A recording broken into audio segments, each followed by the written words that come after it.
buenas noches, sean bienvenidos a esta sesión especial que va a ser verdaderamente apasionante, lo sé.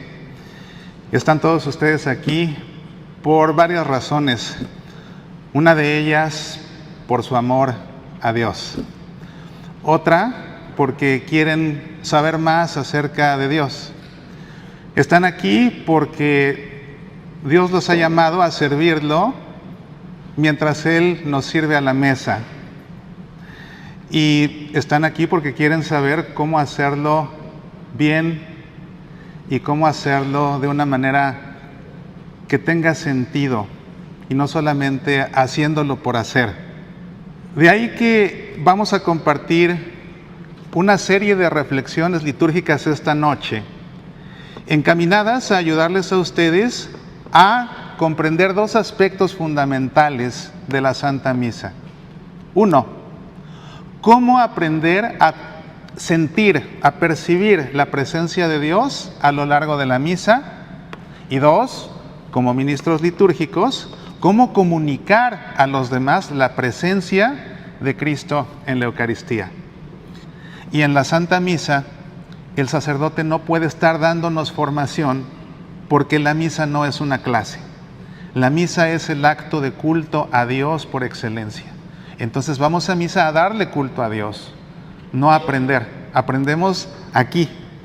Entonces qué bueno que están ustedes aquí porque hoy vamos a aprender. Pero para aprender se necesita, sobre todo en materia litúrgica, desaprender lo mal aprendido. Porque es una realidad que la formación litúrgica que se recibe suele ser muy poca y lamentablemente de la poca que se da y de la poca que se recibe muchas veces es equivocada. Y eso va generando malos hábitos que se convierten en vicios, que después distorsionan la misa y ya no es lo que la Iglesia celebra ni lo que Cristo instituyó, sino otras cosas. De ahí que también al Papa le preocupe la formación litúrgica de la Iglesia y por eso es que el año pasado nos mandó a toda la Iglesia una carta apostólica que se llama Desiderio Desideravi sobre la formación litúrgica del pueblo de Dios. Y en ella el Papa le pide una vez más a la Iglesia que se tome en serio la formación litúrgica de todos, tanto de sacerdotes como de laicos, para que aprendamos a tener en la misa un encuentro pleno, un encuentro verdadero con Cristo que está aquí a la mesa dándosenos en alimento. Va a ser una noche verdaderamente fascinante, pero al mismo tiempo, por aquello de que hay que desaprender, de una vez les advierto que tal vez esta clase, en lugar de llamarse clase de sacramentalidad litúrgica, porque es el título de la clase, sacramentalidad litúrgica, deberíamos ponerle introducción a la traumatología. Y ya verán ustedes a qué me refiero. Sacramentalidad. Esa es la idea central de esta clase, porque la idea es cómo percibir la presencia de Dios y cómo comunicar la presencia de Dios.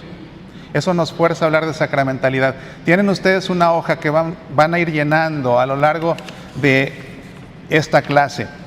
Sacramentalidad. ¿Qué significa sacramento? ¿Qué son los sacramentos? Los sacramentos, un sacramento por definición es un signo sensible de Dios invisible. Un signo sensible de Dios invisible, es decir, un signo que nos hace sentir, que nos hace percibir, que nos hace palpar, que nos hace tocar a un Dios al que no vemos, un signo sensible de Dios invisible. Vean ustedes si no, cuando somos bautizados, el bebé que es bautizado no ve al Padre y al Hijo y al Espíritu Santo que lo bautizan, pero siente en su piel el agua bendita que le escurre, ¿sí o no? No lo ve, pero lo siente. Cuando somos confirmados, no vemos al Espíritu Santo que nos unge, pero con el sentido del olfato percibimos el exquisito aroma del Santo Crisma, y nadie puede negar que no hay fragancia más exquisita sobre la faz de la tierra que el aroma del Santo Crisma. No vemos al Espíritu Santo, pero con el olfato lo percibimos. En el sacramento del perdón, Cuando nos confesamos, sentimos que nos quitamos un peso de encima cuando confesamos los pecados y al confesarlos nos los sacamos. Es por lo que Jesús instituyó el sacramento de la reconciliación. Alguien podría decir, bueno, ¿qué no Dios es tan bueno y amoroso que si yo le pidiera de todo corazón que me perdonara, me podría perdonar? Claro que podría, pero no quiso que fuera así. ¿Por qué no? Porque quería que sintiéramos que éramos perdonados para que no nos quede la menor duda. Por eso confesamos, y al confesarnos nos lo sacamos, y al sacarlo nos quitamos un peso de encima, y luego, para que no nos quepa duda, escuchamos con todas sus letras que somos perdonados en el nombre del Padre y del Hijo y del Espíritu Santo. ¿Ven cómo entran en juego los sentidos del cuerpo para percibir a un Dios al que no vemos? En el sacramento del orden sacerdotal, el sacerdote no ve a Cristo que lo ordena, pero con su sentido del tacto siente en su frente las manos que le impone un obispo, que a su vez fue ordenado sintiendo en su frente las manos de un obispo, que a su vez sintió en su frente las manos de un obispo, que a su vez sintió en su frente las manos de otro obispo, y así sucesivamente hasta llegar a los apóstoles. Y ellos no ven a Cristo que los ordena, pero con su sentido del tacto palpan y sienten a Cristo que los está ordenando. En el sacramento del amor, la pareja se hace una promesa de amor eterno y primero con la boca la pronuncia. Yo te acepto a ti como mi esposa y prometo serte fiel en lo próspero y en lo adverso, en la salud y en la enfermedad, y amarte y respetarte por todos los días de mi vida. Él la dice, ella escucha, y luego ella dice y él escucha. Y Cristo sella esa unión, y lo que Dios ha unido, el hombre no pueda separarlo.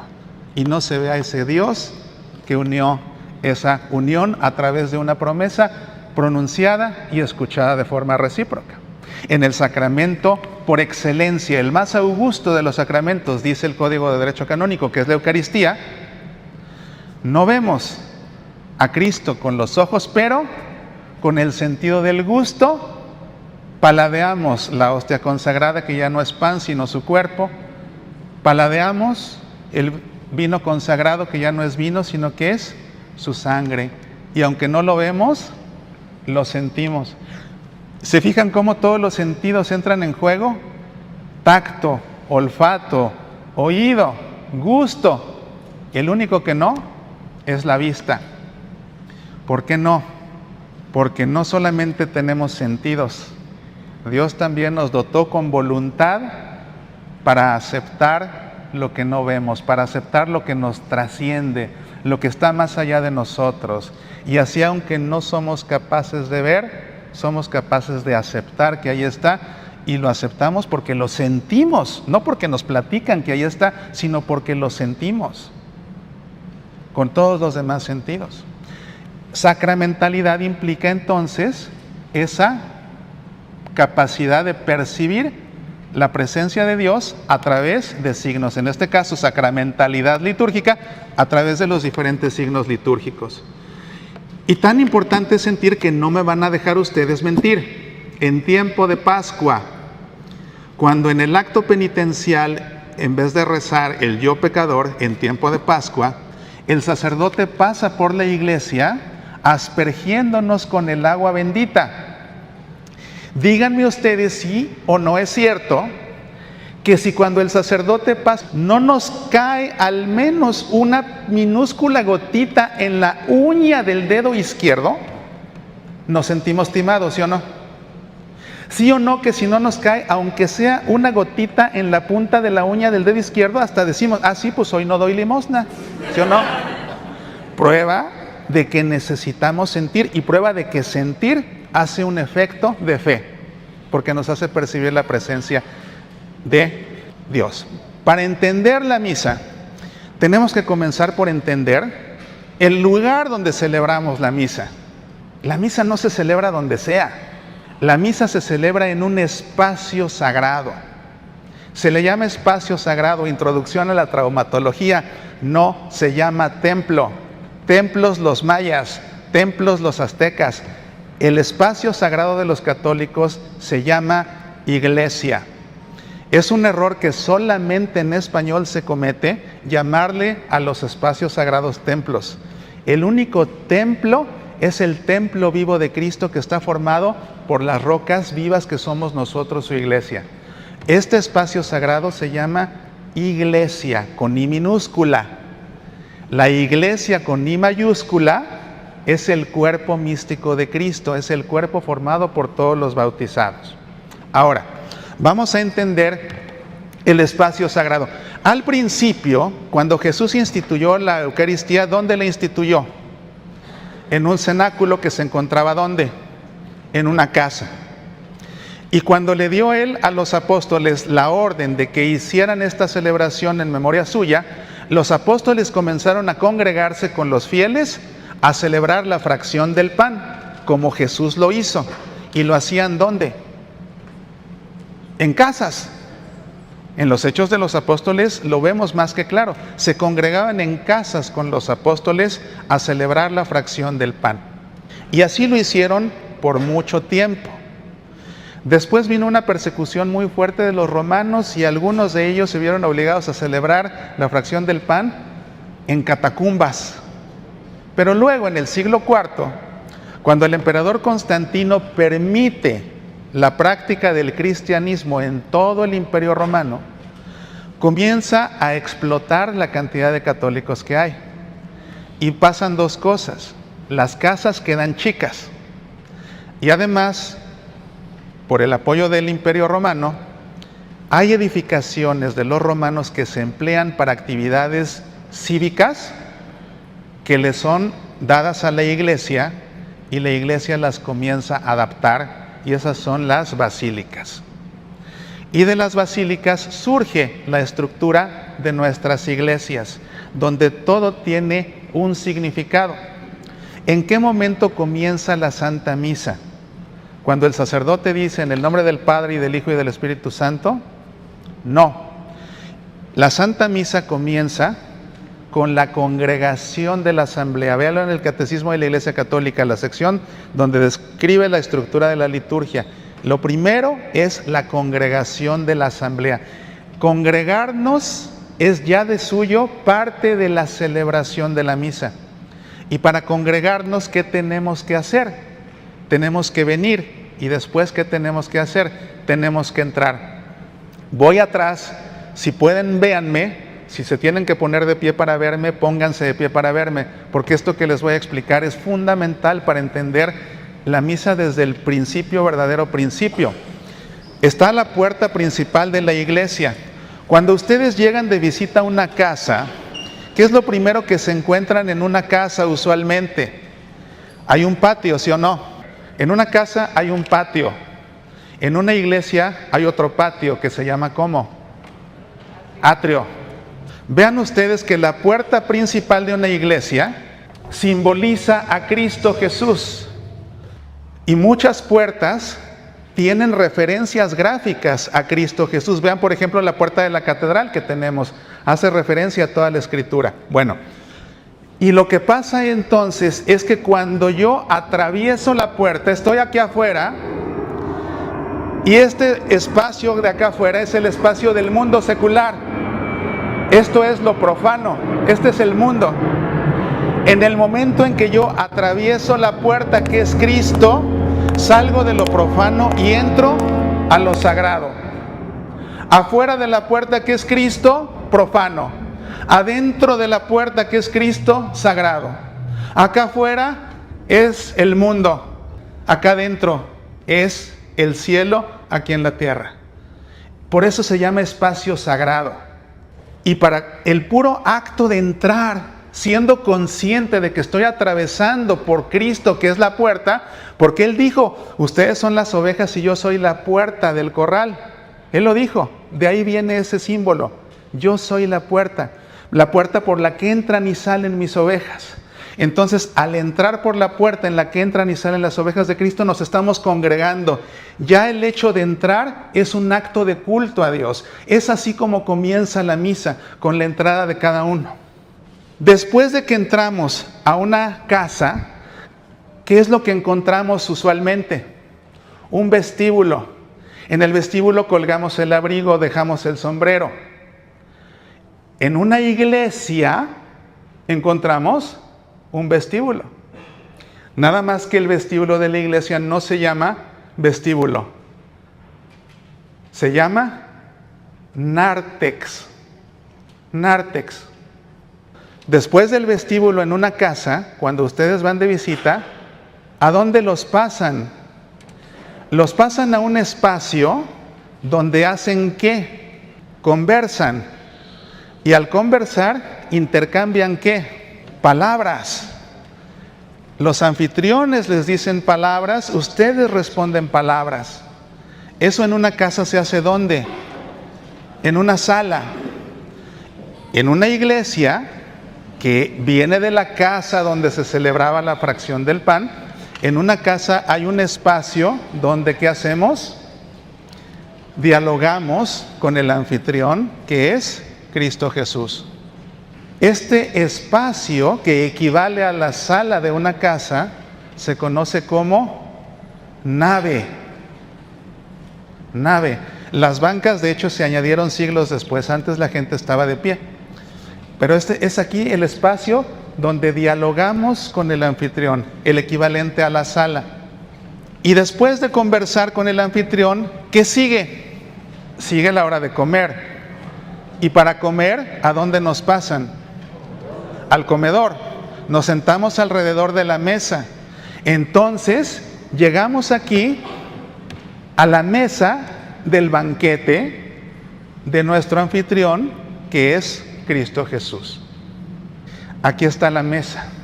Y en la mesa se sirven alimentos que fueron preparados ¿dónde? En un cuarto trasero, donde usualmente no entran los invitados.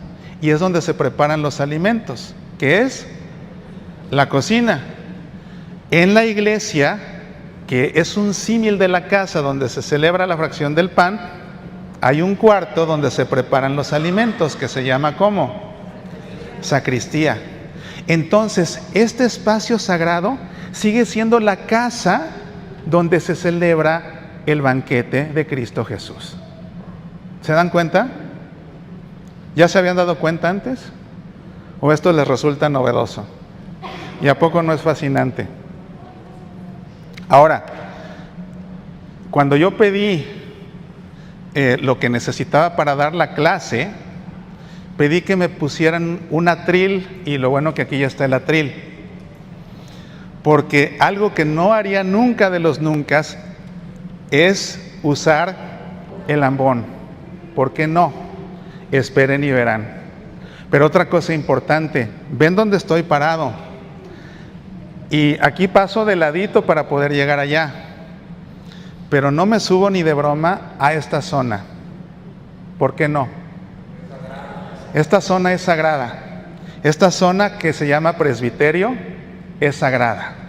En el templo de Jerusalén había un cuarto que se llamaba el Sancta Sanctorum, el Santo de los Santos. Era un tabernáculo, una tienda, en la cual era la morada de Dios. Ahí vivía Dios. En consecuencia, nadie podía entrar a ese tabernáculo más que un sacerdote.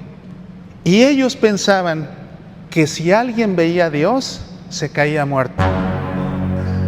Entonces, los sacerdotes, cuando entraban al tabernáculo, se ponían una cadena en el tobillo para que si acaso veían a Dios y se caían muertos, los otros sacerdotes no entraran y se cayeran muertos y lo jalaran por debajo del tobillo.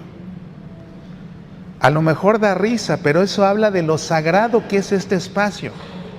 Y es que además este es el espacio en el que muere Cristo Jesús ofreciéndose por nuestra salvación. Por eso es que no me subo. Aquí no se sube más que un sacerdote, alguien que está ordenado. Y en momentos especiales los ministros que le asisten, pero en momentos especiales, no en cualquier momento. Por eso no me he subido, porque este lugar es sagrado. Entendiendo lo que es la sacramentalidad, pueden ustedes ver cómo la casa de Dios, cómo el espacio sagrado está cargado de significado sacramental, desde la puerta misma, que nos hace sentir que estamos cruzando por aquel que es la puerta por la cual entra y sale su rebaño. Y no es lo mismo entrar a una iglesia y apreciar dónde estamos que entrar sin pensarlo siquiera. Lo cual exige algo para todo el mundo: puntualidad. Porque la misa comienza con la asamblea congregándose.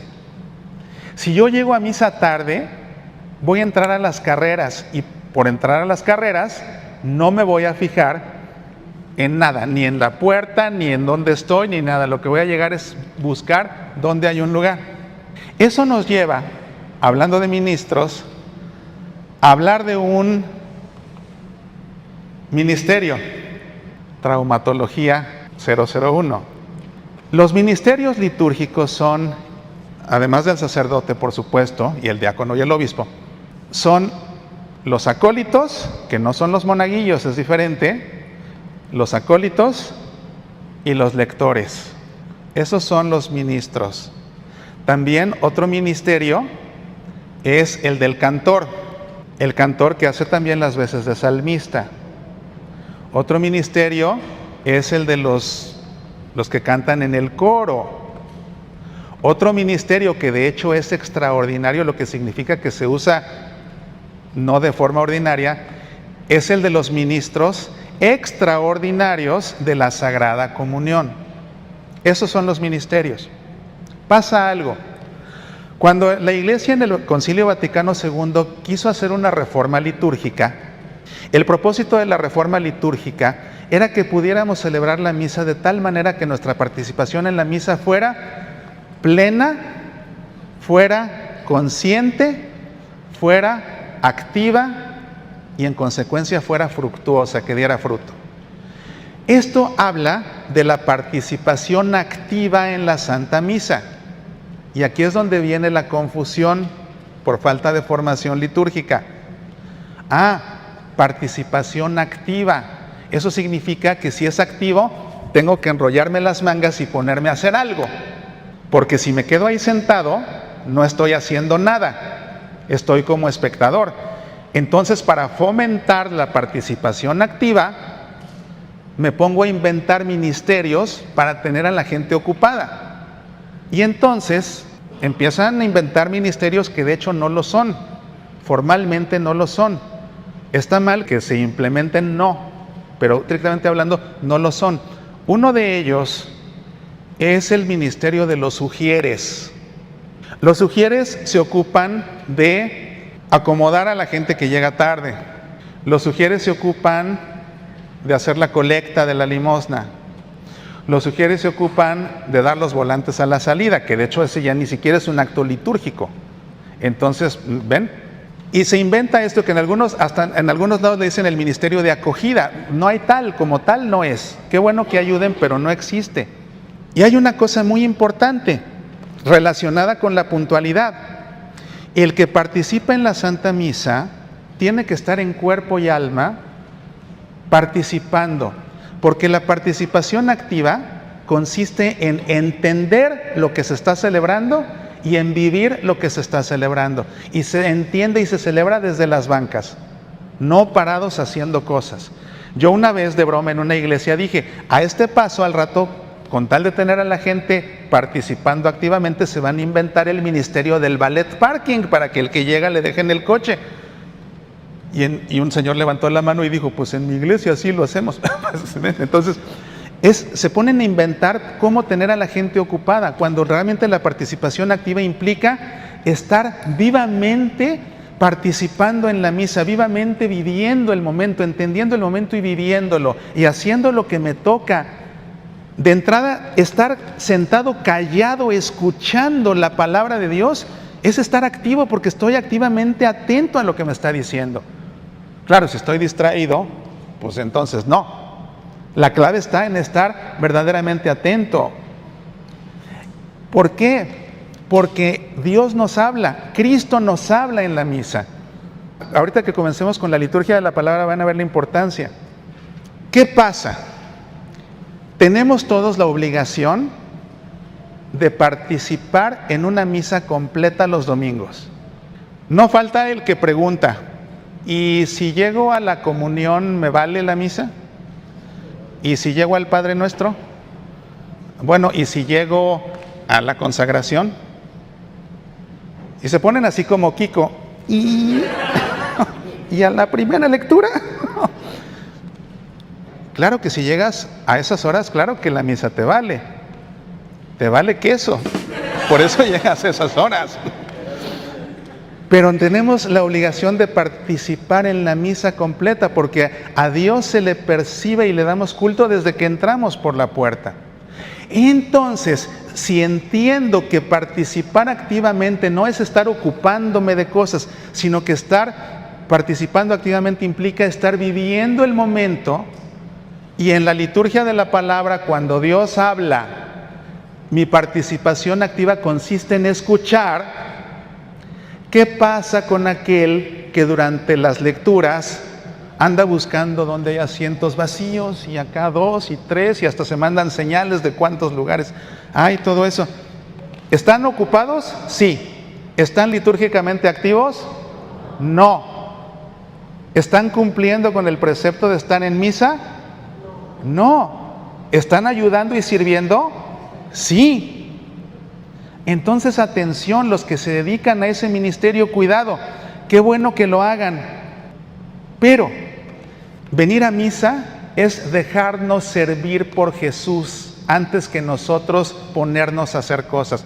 Es por lo que en la última cena, Cristo mismo le lavó los pies a los apóstoles y no les dijo, a ver, me voy a poner y lávenme ustedes. No, porque es Él el que nos sirve y nos sirve al extremo de morir por nosotros. Entonces venir a misa es dejarnos servir por Cristo mismo. Imagínense eso. Imagínense eso. Entonces, qué bueno los que ayudan acomodando gente y todo eso. Pero ¿qué creen? Que si quieren cumplir, entonces tienen que ir aparte a otra misa, a ustedes vivirla, a nutrirse con su palabra, a estar plenamente viviendo el momento y participando en el momento. Y aparte, eso sí, como servicio a la iglesia, venir a acomodar gente. Eso sí, porque Dios te está hablando para que pongas atención, no para que estés buscando lugares vacíos, es la verdad. En su hojita, venimos a misa a 4 cosas, son los 4 fines de la Santa Misa: el atréutico, el eucarístico, el impetratorio y el propiciatorio. Ahí están. Tomen nota. Venimos a misa a estas 4 cosas. 1, adorar a Dios. Ese es el fin latréutico. 2, venimos a misa a darle gracias a Dios. Ese es el fin eucarístico. Eucaristía viene del griego evcharistos, que significa acción de gracias. Número 3, venimos a misa a pedirle a Dios perdón y a pedirle por nuestras necesidades. Ese es el propósito impetratorio de la misa. Y número 4, venimos a misa a ofrecer un sacrificio a Dios. Ese es el fin propiciatorio. Entonces, ¿a qué venimos a misa? A 4 cosas: adorar a Dios, a darle gracias, a pedirle perdón y por nuestras necesidades, y a ofrecerle un sacrificio. Eso es lo que hacemos cuando vamos a misa. A eso vamos. Y vamos a ver rápido en cada parte cómo funciona. ¿Qué hacemos? Ya vimos en la parte de entrada, la gente se congrega y luego viene una procesión, y esa procesión representa a toda la asamblea en procesión hasta el altar de Dios. Cuando el sacerdote esté en el altar y comienza diciendo en el nombre del Padre y del Hijo y del Espíritu Santo, y decimos amén, en ese momento lo que está haciendo el sacerdote, esa es una oración epiclética, es decir, está invocando la presencia de Dios. Cuando el sacerdote dice en el nombre del Padre y del Hijo y del Espíritu Santo, está invocando a Dios para que descienda aquí a este espacio sagrado donde vamos a celebrar sus misterios. Uno de los fines es el propiciatorio, ofrecer un sacrificio. Pero, ¿qué dijo Dios? Si llevas un sacrificio ante el altar y te acuerdas que le debes algo a tu hermano, deja tu ofrenda junto al altar, ve con tu hermano, reconcíliate y después regresa y presenta tu ofrenda. Entonces, antes que otra cosa, vamos a pedir perdón por nuestros pecados. En el acto penitencial estamos cumpliendo con el propósito, con el fin impetratorio. Después de esto viene un momento muy bonito de la misa y sumamente importante, la oración colecta. En la oración colecta, ¿qué sucede? Atención todos. La oración colecta es el momento en que se para un monaguillo o se para un acólito. La diferencia entre el monaguillo y el monaguillo es el niño o la niña. El acólito es un servidor del altar que ha sido instituido ritualmente en una liturgia como acólito. Y si no mal recuerdo, fue hace 2 años que el Papa Francisco, en un motu proprio, cambió la ley canónica para permitir que también las mujeres sean instituidas como acólitas. Cosa que saben dónde viene muy bien, por ejemplo, en el caso de las esposas de los diáconos permanentes, casados. ¿Por qué? Porque en el proceso de formación de los diáconos permanentes, las esposas los acompañan tomando todos sus cursos. Y al final, pues qué bueno todo lo que aprendieron. Pero ahora que las mujeres pueden ser instituidas como acólitas, alguien que tomó toda esa formación, como la que toma el que es diácono permanente, bien puede ser en el momento en que el esposo es instituido como acólito, porque para poder ser ordenado como diácono, antes tienes que ser instituido como acólito. Entonces, en el momento en que el que va a ser diácono es instituido como acólito, la mujer puede ser instituida como acólita, y luego en la misa, cuando el diácono sirve en la misa, la esposa puede servir alrededor del altar. Y qué bonito testimonio. Les decía, en la oración colecta es cuando llega el monaguillo o el acólito con el misal pesadote y malabareándolo y se para enfrente del sacerdote. Y el sacerdote, atención, en ese momento dice, oremos, y junta las manos y se queda callado. Se llama oración colecta porque en ese momento el sacerdote está recolectando las oraciones de cada uno de nosotros para presentárselas a Dios. Y por lo que se queda callado cuando junta las manos, es para que en ese momento cada uno de nosotros piense lo que le necesita pedir a Dios en esa misa. Ese es el momento de pedirle a Dios lo que se le tiene que pedir. Y por eso el sacerdote guarda silencio, dándole oportunidad a todo el mundo que piense. Y después de que todo el mundo ya pensó, el sacerdote sintetiza todas las oraciones que recolectó, pronunciando la oración colecta. Hay que entender las oraciones colectas porque son preciosas. Hay un principio de nuestra fe que se llama lex orandi, lex credendi. Lex orandi, lex credendi. La norma de la oración es la norma de la fe, o sea, lo que rezamos es lo que creemos. Y la oración por excelencia es la misa, porque la misa de principio a fin se reza. Lean mi último artículo de la revista Northwest Catholic, y hablé de esto. La misa se reza de principio a fin. Entonces, en este momento, el sacerdote va a rezar la oración colecta, y la oración colecta nos ayuda a entender también nuestra fe. No solo estamos rezando, sino que estamos aprendiendo de nuestra fe. Pasa algo. Yo sé que aquí no. ¿Saben ustedes? Tengo yo un telescopio muy potente en mi casa. Y luego me da curiosidad, y con ese telescopio le apunto a Marte, el planeta rojo, y allá también, ¿qué creen que me encontré? Que hay parroquias. Y he visto con mi telescopio cada cosa que yo sé que no pasa en las parroquias de ustedes, porque eso no pasa en la Tierra ni de chiste, pero pasa mucho en Marte. Y les voy a contar esta noche muchas cosas que he visto en las parroquias en Marte. He visto en las parroquias en Marte que el sacerdote dice, oremos, y cuando está rezando la oración colecta, la gente ni se entera lo que dijo. Pero cuando al final termina diciendo, por nuestro Señor Jesucristo, tu Hijo que vive y reina contigo en la unidad del Espíritu Santo y es Dios por los siglos de los siglos, entonces la gente que no puso atención a nada, dice, amén. Y uno dice, ¿y los marcianos a qué le dijeron amén si no saben ni siquiera qué rezó el sacerdote? Y la cosa es que esa oración colecta sintetiza nuestras súplicas. Entonces, el sacerdote, y fíjense, hay una diferencia.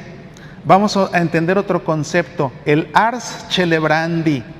el arte de celebrar la Santa Misa. La misa se celebra con arte y todos, tanto el sacerdote como los ministros que lo asisten, como los fieles de la asamblea, lo que nos toca lo tenemos que hacer con arte. Y parte fundamental del sacerdote que celebra con arte es que en lugar de leer las oraciones, las reza. Y es bien diferente.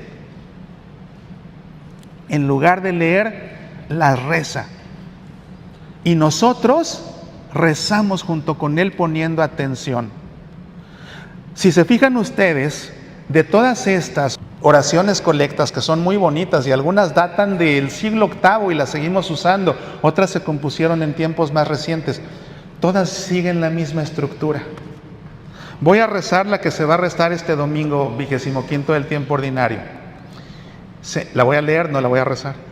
Señor Dios, que has hecho del amor a ti y a los hermanos la plenitud de todo lo mandado en tu santa ley, concédenos que cumpliendo tus mandamientos merezcamos llegar a la vida eterna por nuestro Señor Jesucristo, tu Hijo, etc.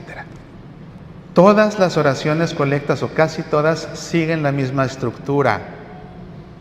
Primero, una invocación a Dios. Después, algo que se conoce como cláusula anamnética, de anamnesis, que significa memoria, o sea, un recordatorio. Después, por regla general, 2 peticiones, aunque puede ser una. Y al final, una conclusión, que es donde se dice por nuestro Señor Jesucristo, tu Hijo y todo eso. ¿Tomaron nota? Vamos a ver esta, vamos a desmenuzarla. ¿Cómo comienza la oración colecta? Con una invocación. La invocación dice así: Señor Dios, la más simple de todas. Señor Dios. Pero acá hay otra, por ejemplo, Dios de toda virtud. Hay otra que nada más es Señor. Acá hay otra, Dios todopoderoso y eterno. Esas son las invocaciones. Señor Dios, la invocación. Luego, ¿qué sigue? La cláusula anamnética, un recordatorio que se le hace a Dios de algo que hizo por su pueblo. Después de llamarlo, se le recuerda algo que hizo por su pueblo, como chantaje sentimental. Acuérdate que hiciste esto por tu pueblo, pues entonces ahora haz esto por nosotros. Porque tome nota de esta frase: la liturgia es el hoy de la historia de salvación. La historia de salvación no termina con la Escritura, continúa hasta el fin de los tiempos, y a nosotros nos toca seguir viviendo la historia de la salvación, y la vivimos aquí cada vez que venimos a la Santa Misa.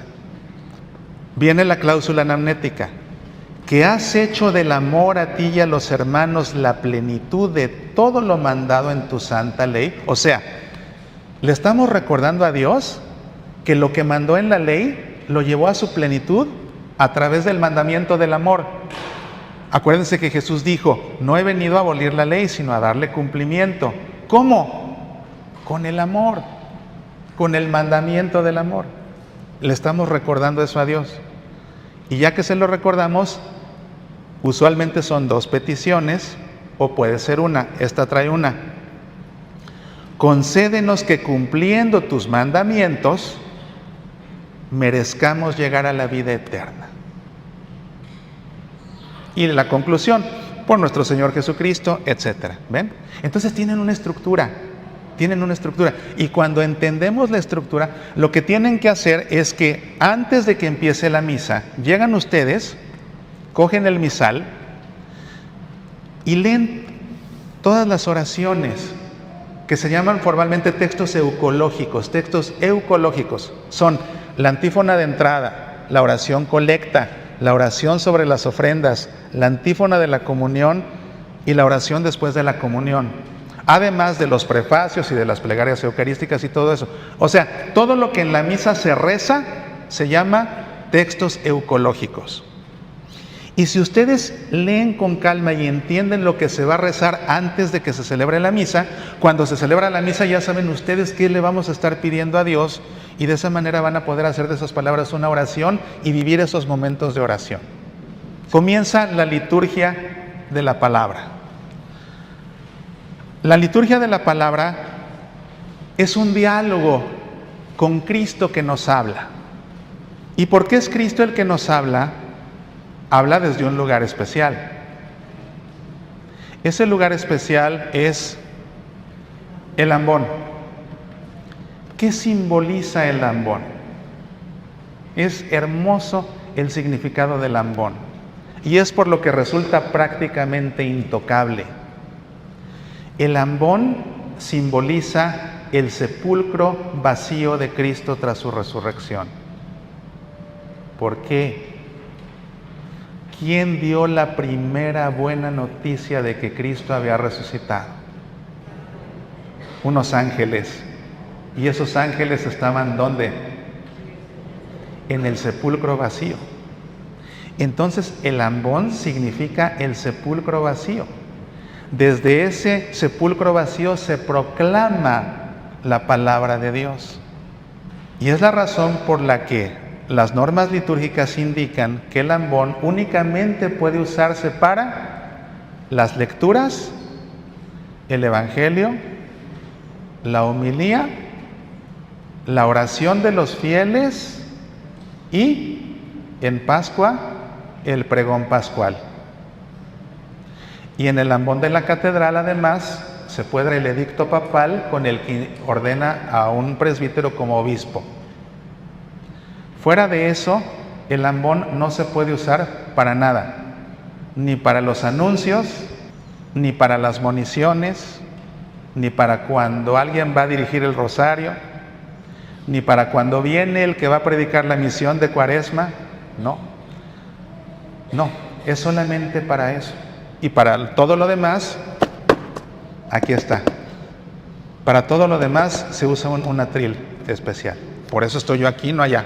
¿Se dan cuenta? Bueno, hablando de ministros, el ministro del lectorado, Traumatología 101, se llama lectorado, no se llama proclamadores de la palabra. Se está poniendo de moda ese terminajo, no es realmente el nombre litúrgico, son lectores. Hay dos tipos de lectores: lectores instituidos y lectores de hecho. Los lectores instituidos son instituidos ritualmente en una liturgia como lectores. Y usualmente son los que también son instituidos como acólitos, porque después van a ser ordenados como diáconos y luego como presbíteros, etc. El que está instituido litúrgicamente se llama lector instituido. Y el que no está instituido, pero también proclama la palabra de Dios, ese se llama lector de hecho. ¿Alguien de aquí es lector? ¿Sí? Traumatología 101. No es lo mismo leer desde el ambón en voz alta y sin equivocarse que proclamar la palabra de Dios. Una cosa es la lectura oral, otra cosa es la proclamación de la palabra. Acuérdense que todo tiene que comunicar a Dios. Entonces la palabra no se diga porque es Cristo que nos habla. Por esa razón se tiene que proclamar en vez de leer. La palabra de Dios en la misa tiene una sacramentalidad que no tiene la Biblia en otro contexto. Porque es en la Santa Misa donde Cristo vivo habla su palabra viva. Cuando Cristo nos habla en la palabra, a través de su palabra, en la liturgia de la palabra, en la misa, nos está hablando Él en este momento. A veces la gente se desespera porque dice, por más que le pido a Dios, no me habla, no me deja saber su voluntad, no me consuela, no me escucha y no me responde. No. Eso te pasa por no poner atención en la misa, porque si pusieras atención en la misa, se los prometo, se los firmo, me pico un alfiler y les sello con mi sangre. Si ponen atención a las lecturas de la misa, les garantizo que Dios les está diciendo lo que en ese momento necesitan escuchar. Porque es Cristo vivo que nos habla y esa sacramentalidad no existe afuera de la misa. Otra razón por la que la palabra de Dios se proclama desde un lugar sagrado para la proclamación, que es el ambón. Ambón, por cierto, se llama ambón porque en griego la palabra ambone significa elevación. Y es que otra vez, sacramentalidad, hacer sentir. Dios nos habla ¿desde dónde? Desde las alturas. Entonces el ambón tiene que estar elevado para que nosotros percibamos que nos está hablando desde las alturas, porque para ver al ambón tenemos que levantar la mirada. ¿Ven? Causa una percepción, sacramentalidad. Para proclamar la palabra de Dios, los que son lectores pongan atención a esto. Yo les podría dar un curso de 8 semanas, como el que tomé en Roma, pero no tenemos tiempo. Otro día nos lo echamos. Pero por ahora, algunas claves para distinguir entre leer y proclamar. Como el lector tiene que comunicar la palabra de Dios, tiene que entender qué es lo que quiere comunicar Dios primero para poder ir de mensajero. ¿Cómo voy a saber yo qué es lo que quiere comunicarme Dios o lo que quiere comunicar? Hay un tema litúrgico que es bien importante. Los que son lectores, aquí tengo el leccionario, este libro litúrgico se llama el leccionario. Aquí aparecen las lecturas y los salmos. Si se fijan ustedes en la estructura de la lectura, cuando ustedes ven el leccionario, aquí dice primera lectura, y luego se encuentran una frasecita en letras cursivas, que no se lee en voz alta. ¿La han visto? Aquí está, primera lectura, y viene la frasecita, dice, mi corazón se conmueve. Esa frase se llama título, y es bien importante el título, para el que lee y para el que predica la homilía, porque el título me está diciendo el tema litúrgico de esta lectura. De todo lo que dice la lectura, litúrgicamente lo que me importa más es lo que dice el título. Entonces, de toda esta lectura, lo que me importa más es que mi corazón se conmueve. A mi lector me sirve porque cuando proclame la lectura y llegue a esa frase especial, entonces sé que esa es la que le tengo que dar más énfasis. Para eso sirve. ¿Algunas se han preguntado para qué servía? Para eso. Y para el que predica la homilía es el que dice, de todo lo que dice esta lectura, el tema del que tengo que predicar en esta ocasión es de que el corazón de Dios se conmueve. El tema de la primera lectura va en conexión con el tema del Evangelio. Siempre la primera lectura habla de lo que habla el Evangelio. Y viendo los títulos de uno y del otro me doy cuenta y puedo unirlas a la hora de predicar. Entonces ya tienen ahí una clave. De todo esto que voy a enfatizar, en este caso, que mi corazón se conmueve. Regla número 1 para proclamar.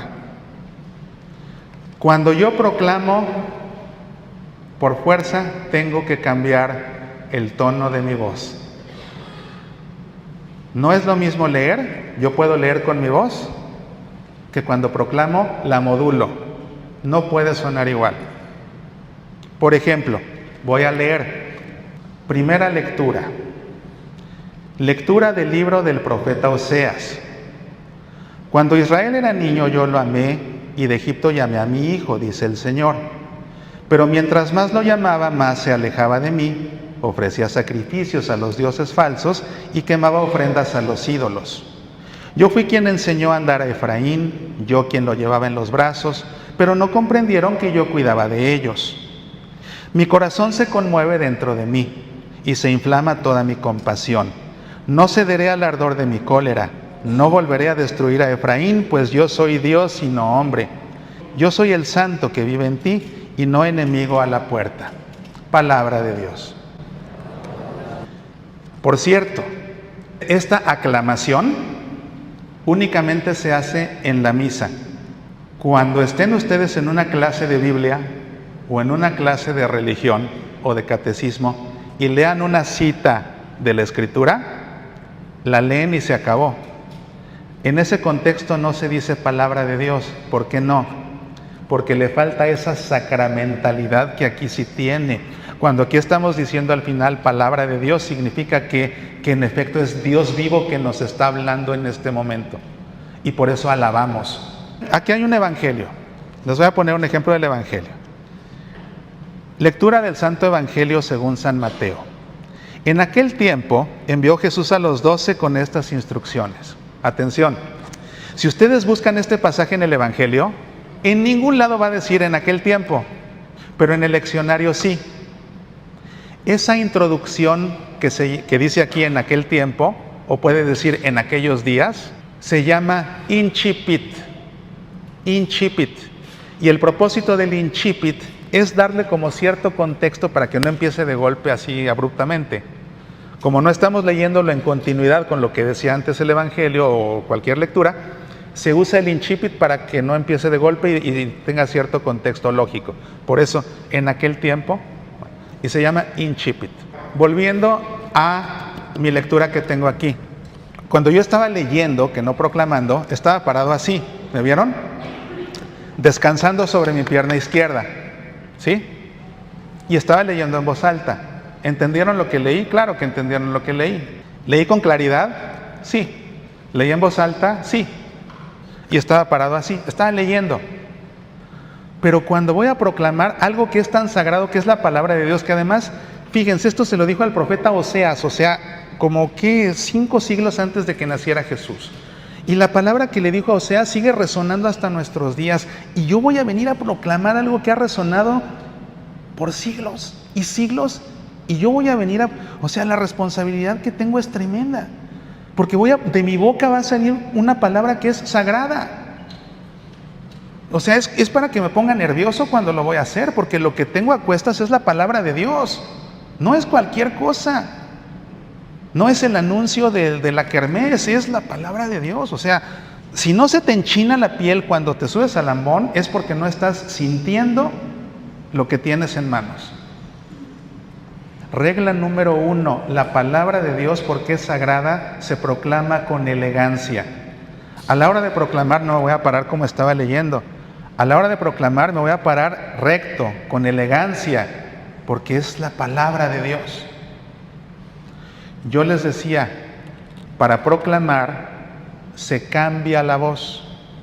Entonces, lectura del libro del profeta Isaías. Cuando Israel era niño, yo lo amé. Y de Egipto llamé a mi hijo, dice el Señor. Pero mientras más lo llamaba, más se alejaba de mí. Ofrecía sacrificios a los dioses falsos y quemaba ofrendas a los ídolos. Mi corazón se conmueve dentro de mí y se inflama toda mi compasión. No cederé al ardor de mi cólera, no volveré a destruir a Efraín.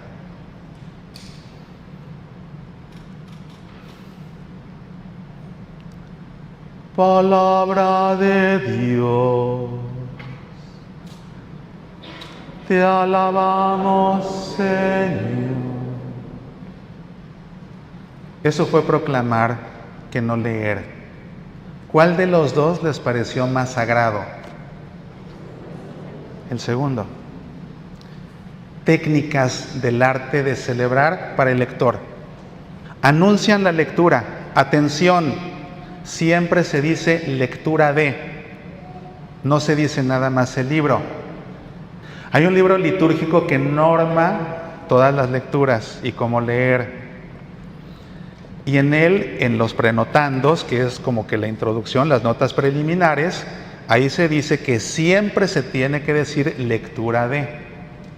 Atención, técnicas. Lectura del libro del profeta Oseas. Y entonces respiro hondo y dejo salir el aire. ¿Para qué? Para crear una pausa. Y esa pausa suscita suspenso. Y entonces sí, entro a la lectura. Cuando Israel era niño, yo lo amé. Aparte, si ven en el leccionario, va marcando los cambios de renglón. El cambio de renglón va marcando el ritmo de la lectura. O sea, cada vez que llego al final de un renglón, hago pausa. Cuando Israel era niño, yo lo amé. Y de Egipto llamé a mi hijo, dice el Señor. Pero mientras más lo llamaba, más se alejaba de mí. ¿Sí ven? Entonces hago la pausa en cada cambio de renglón. Ahora, llego a la frase que dice el título, que era mi corazón se conmueve. Entonces cuando llego a esa parte, la enfatizo. Mi corazón se conmueve dentro de mí. Y vuelvo a la misma velocidad que llevaba antes, pero al final desacelero. No cederé al ardor de mi cólera, no volveré a destruir a Efraín. Otra vez respiro hondo, dejo salir el aire y concluyo con la aclamación. Pero atención, la aclamación que creen se canta. Y se canta diferente en la primera lectura que en la segunda. Oye, pero es que yo no sé cantar, sé leer, pero no sé cantar. Cuando el que proclama no sabe cantar, entonces es el cantor el que hace la aclamación. Atención, directores del coro, si el que lee no sabe, le toca a ustedes. Para la primera lectura se concluye así, es una quinta descendente, las notas son sol y do, entonces es palabra de Dios. Y todos responden en la misma tona, en las mismas notas. Te alabamos, Señor. Pero en la segunda lectura es una tercera descendente, entonces en lugar de sol y do, es sol y mi. Palabra de Dios, te alabamos, Señor. ¿Ven la diferencia? Palabra de Dios, palabra de Dios. Esta es para la segunda. Como ven, son muchos detalles, pero va subiendo la nota. ¿Por qué? Porque también cada vez nos acercamos al momento cumbre en el que ahora ya viene Cristo mismo. En la primera lectura habla a través de intermediarios, a través de profetas, a través de patriarcas, a través de reyes. En la segunda lectura, que de hecho se llama lectura del apóstol, le decimos segunda lectura porque es la segunda que se lee, pero se llama lectura del apóstol, habla a través de apóstoles. Y porque habla a través de intermediarios, escuchamos sentados. Pero cuando llegue el Evangelio, el que va a hablar es Cristo, y entonces nos ponemos de pie porque ya no es un intermediario, es Cristo. Porque habló por intermediarios antes, es que la primera lectura y la segunda las proclama un lector, un intermediario. Pero como el Evangelio es Cristo mismo el que habla, entonces el que habla es el que está ordenado, el ministro de la palabra, que es el diácono. Y si el sacerdote puede leer el Evangelio, es porque es diácono, porque una vez diácono, diácono para siempre. Y si el obispo puede leer el Evangelio, es porque es diácono. Es un diálogo, les decía yo. Es un diálogo. Entonces, Dios me habla, yo le contesto, pero responderle a Dios me puede dejar muy lejos, porque como yo soy una persona humana limitada, mis palabras no alcanzan para llegar a Dios. Entonces, ¿cómo le respondo a Dios? Me pirateo su palabra y con esa le contesto. Y así le contesto a Dios en términos divinos. Y por eso le contestamos a Dios con los salmos. Él habla y nosotros le respondemos. ¿Con qué? Con el salmo responsorial. Ojo, no se llama salmo responsorial porque con él respondamos, aunque con él respondemos. Se llama responsorial porque la forma principal, como se entona, es en modo de responsa, a través de una serie de respuestas. Tengo aquí uno que escogí. Vamos a hacer un ejemplo. Atención, ¿hay alguien aquí que sea salmista? El salmo está hecho para ser cantado. El salmo se tiene que cantar. Se tiene que cantar. Se compuso para ser cantado con un instrumento de cuerdas que se llama salterio. Por eso se llama salmo. Si de plano no hay nadie que sepa cantar bien, entonces y solo entonces el salmo se lee. Pero si hay alguien que sabe cantar, el salmo está hecho para ser cantado. Pero si no se sabe cantar, entonces que se lea, porque si no se echa a perder desafinándolo, y es palabra de Dios, entonces no podemos afearlo. Atención, que también es por lo mismo que solamente puede proclamar la palabra, requisito mínimo, alguien que sepa leer sin equivocarse. Es un error pedir espontáneos que se paren a leer. No sabes si realmente sabe leer de entrada sin equivocarse. Si se pone nervioso y empieza a trastabillar. No se le debe dar a un niño, aunque sea la misa de los niños, es la palabra de Dios. A no ser que sea un niño que sepa leer bien y que se le pueda entrenar para proclamar, no se le debe dar a un niño. No es para la participación popular, es la proclamación de la palabra de Dios. En el caso del Salmo, el Salmo se canta, se entona. Vamos a hacer un ejemplo. Se llama responsorial porque se va respondiendo, la antífona y las estrofas. Voy a leerlo, vamos a hacerlo juntos. Bendito sea el Señor, ahora y siempre. Bendito sea el Señor, alábenlo sus siervos. Bendito sea el Señor, desde ahora y para siempre.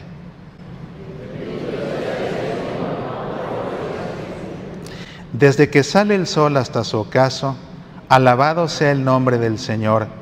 Dios está sobre todas las naciones, su gloria por encima de los cielos.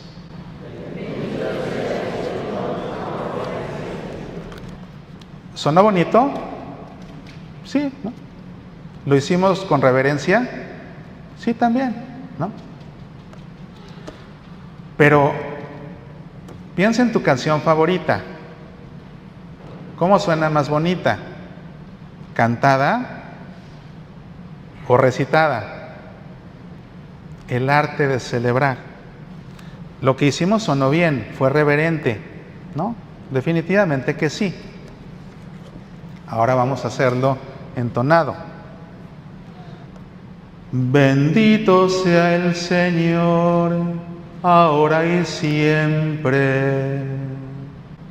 Bendito sea el Señor, ahora y siempre. Bendito sea el Señor, alábenlo sus siervos. Bendito sea el Señor, desde ahora y para siempre. Bendito sea el Señor, ahora y siempre. Desde que sale el sol hasta su ocaso, alabado sea el nombre del Señor. Dios está sobre todas las naciones, su gloria por encima de los cielos. Bendito sea el Señor, ahora y siempre. ¿Cuál sonó más solemne? ¿Cuál sonó más sagrado? ¿Cuál sintieron que les conectó más con Dios? ¿El leído o el entonado? ¿Ven la diferencia? Es por lo que el Salmo se debe cantar. A no ser, les digo, que de plano nadie de una, pues entonces lo leen. Después entonces les digo, viene la aclamación antes del Evangelio. Atención con la aclamación antes del Evangelio. La aclamación antes del Evangelio se canta, y si no se canta, se omite. Entonces no puedo salir con cosas de aleluya, aleluya. El que me ama cumplirá mi palabra y mi Padre lo amará y haremos en él nuestra morada, dice el Señor. Aleluya, aleluya. No. Sacramentalidad. Uno de los fines es el fin latréutico, adorar a Dios. En este momento lo estoy adorando. Nos ponemos de pie de la emoción de que viene Cristo mismo a hablarnos. Y por eso nos ponemos de pie, porque nuestro corazón rebosa de gozo. Imagínense que están viendo el fútbol y que su equipo favorito mete gol y que ustedes entonces, ¿qué equipo les gusta? El Sounders, para no quedarle mal a nadie. Imagínense ustedes que algún mexicano va al partido del Sounders y el Sounders mete gol y el mexicano dice: alabío, alabao, alabim, bomba, Sounders, Sounders, ra, ra, ra. No, se dice con enjundia, con emoción, ¿sí o no? Entonces este momento de la aclamación antes del Evangelio, que es para adorar a Dios finlatréutico, es cantado. Aleluya, aleluya, aleluya. Contrasten eso con aleluya, aleluya.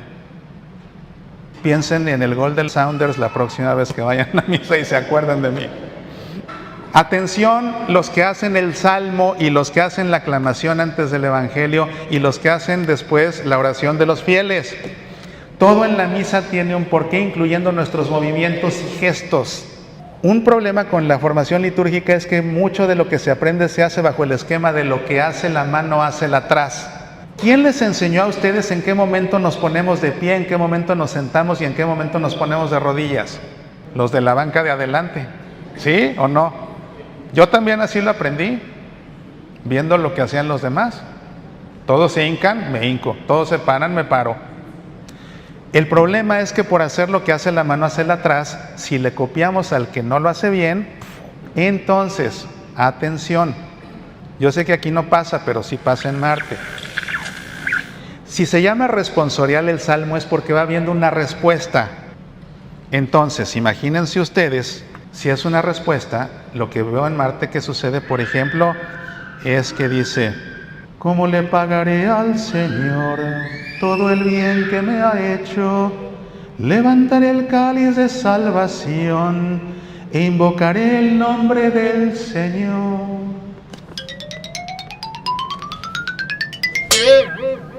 Eso no se hace, eso no es un movimiento litúrgico. La gente sabe que tiene que contestar. ¿Para qué le hacen así? Pues porque han visto a otros que le hacen así, y porque otros le hacen así, se paran y le hacen así, y así no se le hace. Han visto al sacerdote que les diga: el Señor esté con ustedes. Levantemos el corazón. Demos gracias al Señor nuestro Dios. No, ya sabemos que tenemos que contestar. Y además, una norma importante: menos es más. Mientras menos se haga, mejor. Entonces están inventando gestos que no van al caso. No. Por ejemplo, el Señor esté con ustedes y con tu espíritu. ¿Qué es eso? Eso no existe. Eso no existe. Viene el Evangelio, en fin, no es una clase para diáconos ni sacerdotes, entonces eso nos lo saltamos. Vamos a un momento fundamental en la misa. Es de los momentos más sublimes. Lamentablemente es de lo que menos la gente sabe, y es el momento. Este es el momento en que tienen que salir las lágrimas. ¿A qué vamos a misa? A adorar a Dios, a pedirle, a darle gracias, y ¿a qué más? A ofrecerle en sacrificio. Llegamos al momento del ofertorio. Es el momento de ofrecerle a Dios un sacrificio. Pero vean lo que va a pasar, es que esto es impresionante. Hasta se me enchina la piel y no he ni empezado. Vamos a ofrecerle a Dios un sacrificio. Si le vamos a ofrecer a Dios un sacrificio, ¿qué le vamos a ofrecer? Lo más valioso que tenemos, ¿sí o no? ¿Y qué es lo más valioso que tenemos? Nosotros mismos. Entonces nosotros nos vamos a ofrecer a Dios en sacrificio, en el ofertorio. Pero a la hora de ofrecer nuestra vida, la verdad es que somos imperfectos. La verdad es que nuestra ofrenda hasta parece indigna. ¿Cómo hacer para que nuestra ofrenda, que es indigna, le llegue a Dios nuestro Padre? Cristo, que es el sumo sacerdote, va a coger nuestra ofrenda y la va a transformar en Él. Somos su cuerpo místico, ¿no? Toma nuestra ofrenda y la transforma en Él para ofrecerse Él como la víctima excelente a su Padre. Y así nuestra ofrenda indigna se acaba por convertir en la ofrenda por excelencia, que es la vida de Cristo. El pan y el vino que se presentan al sacerdote son un símbolo de nuestra vida. El pan, que además es pan ácimo, es pan de trigo y agua, no tiene ni levadura, pan. No está consagrado, es una hostia, es pan. ¿Quién no tiene pan en su mesa? ¿Quién no tiene pan en su casa? El pan es el alimento de todos los días, de todos, de ricos, de pobres, de prisioneros. El pan es lo básico, es lo cotidiano. Entonces, en la misa, en el ofertorio, este pan simboliza lo ordinario de mi vida, lo cotidiano de mi vida, lo que es mi vida en ese momento. Y es lo que le estoy ofreciendo a Dios. Dios mío, hoy te ofrezco que me dieron un ascenso en el trabajo. Como fruto de mi esfuerzo me dieron un ascenso y te lo ofrezco en sacrificio, en gratitud. Dios mío, hoy te vengo a ofrecer que mi hijo se acaba de titular como ingeniero y te lo ofrezco en sacrificio, en gratitud porque nos permitiste educarlo y llevarlo hasta acá. Dios mío, hoy te ofrezco que me acaban de diagnosticar cáncer y me estoy muriendo de miedo. Y este miedo que hoy tengo y esta enfermedad te las ofrezco en sacrificio para que me redimas. Dios mío, hoy te ofrezco que metí la pata y lastimé a mi esposa. Y esta pena que tengo y este dolor te los ofrezco en sacrificio para que me redimas y me perdone. Nuestros éxitos, nuestros fracasos, nuestros aciertos, nuestros errores, nuestras caídas cuando nos levantamos, nuestros miedos, inseguridades, enfermedades, cuando nos aliviamos, en ese momento deliberado lo pienso y se lo ofrezco a Dios a través de un pan cotidiano que representa mi vida cotidiana. Pero también estoy celebrando con gozo porque estamos en una celebración. Y ese gozo de poder sentarme a tu mesa va representado en una botella de vino. Ofrecemos pan que simboliza mi vida cotidiana porque además el pan lo necesito para nutrir mi cuerpo. Ofrecemos vino porque el vino lo necesito para nutrir mi alma. Ofrecemos pan de trigo y ofrecemos vino, fruto de la vid, pero no ofrecemos trigo ni ofrecemos uvas. Ofrecemos pan y ofrecemos vino. ¿Por qué? Porque el pan está hecho del trigo y el trigo es un don gratuito de Dios. Pero para que ese don gratuito de Dios se convierta en pan, tenemos que trabajarlo. Entonces este pan es fruto de la tierra, que es don de Dios, y del trabajo de los hombres. No ofrecemos uvas. Para que las uvas se conviertan en vino tenemos que trabajarlas para que se conviertan en vino. Atención a esto. Para que el trigo se convierta en pan, ¿qué tengo que hacer con el trigo? Triturarlo, o sea, destruirlo. Para que las uvas se conviertan en vino, ¿qué tengo que hacerles? Apisonarlas, machacarlas, destruirlas. Se destruye el trigo y se destruyen las uvas. Y eso empieza a darme una sensación de ¿qué? De holocausto, de destrucción por un bien. Este pan y este vino son el símbolo de toda mi existencia. Y esto que simboliza toda mi existencia, se lo voy a presentar a Cristo para que Cristo lo transforme en su propio cuerpo y sangre y se ofrezca y su ofrenda sea agradable a Dios nuestro Padre, porque ahora el que se ofrece es Cristo, que asumió la ofrenda de todos. Entonces en el momento del ofertorio no podemos estar distraídos, es el momento en el que le ofrecemos a Dios todo esto. Cuando tú veas que por el altar están llevando el pan y el vino, tiembla y contempla esa procesión y en ese momento ve mentalmente ofreciéndole a Dios lo que le tienes que ofrecer en ese momento.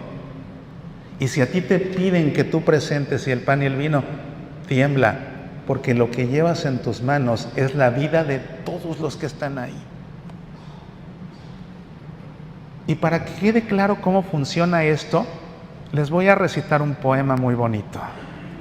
Es un poema que compuso una monja carmelita descalza y que se llama El romance de la gotita de agua. Dice así: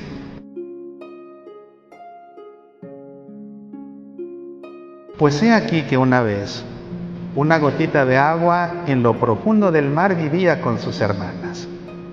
Era feliz la gotita, libre y rápida, bogaba por los espacios inmensos del mar de tranquilas aguas, trenzando rayos de sol con blondas de espuma blanca. Qué contenta se sentía, pobre gotita de agua, de ser humilde y pequeña, de vivir allí olvidada, sin que nadie lo supiera, sin que nadie lo notara. Era feliz la gotita, ni envidiosa ni envidiada. Solo un deseo tenía, solo un anhelo expresaba. En la calma de la noche y al despertar la alborada, con su voz hecha murmullo al buen Dios así rezaba: Señor, que se cumpla en mí siempre tu voluntad santa. Yo quiero lo que tú quieras. Haz de mí cuanto te plazca. Y escuchando esta oración, Dios sonreía y callaba. Una tarde veraniega durmióse la mar cansada, soñando que era un espejo de fina y de bruñida. Un sol de fuego lanzaba sus besos más ardorosos. Era feliz la gotita al sentirse así besada. El sol, con tiernas caricias, la traía y elevaba hacia él, y en un momento transformóla en nube blanda.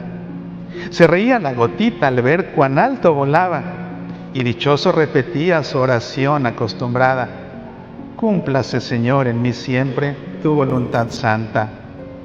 Al escucharle el Señor, se sonreía y callaba. Mas llegado el crudo invierno, la humilde gota de agua, estremecida de frío, notó que se congelaba y, dejando de ser nube, fue copo de nieve blanca. Era feliz la gotita cuando volando tornaba a la tierra revestida de túnica inmaculada, y en lo más alto de un monte posaba su leve planta. Al verse tan pura y tan bella, llena de gozo rezaba: Señor, que se cumpla en mí siempre tu voluntad santa. Y allá en lo alto del cielo, Dios sonreía y callaba. Y llegó la primavera de mil galas ataviada. Al beso dulce del sol fundióse la nieve blanca, que en arroyo convertida, saltando alegre cantaba, al descender de la altura cual hilo de fina plata. Era feliz la gotita, cuánto reía y gozaba cruzando prados y bosques en su acelerada marcha. Y a su Dios esta oración suavemente murmuraba: En el cielo y en el mar, en el prado, la montaña, solo deseo, Señor, cumplir tu voluntad santa. Y Dios, al verla tan fiel, se sonreía y callaba. Pero un día la gotita contempló aterrorizada la oscura boca de un túnel que engullirla amenazaba. Trató de huir, mas en vano. Allí quedó encarcelada en tenebrosa mazmorra, musitando en su desgracia aquella misma oración que antes dichosa rezaba: Señor, que se cumpla en mí siempre tu voluntad santa. En esta noche tan negra, en esta noche tan larga, en que me encuentro perdida, tú sabes lo que me aguarda.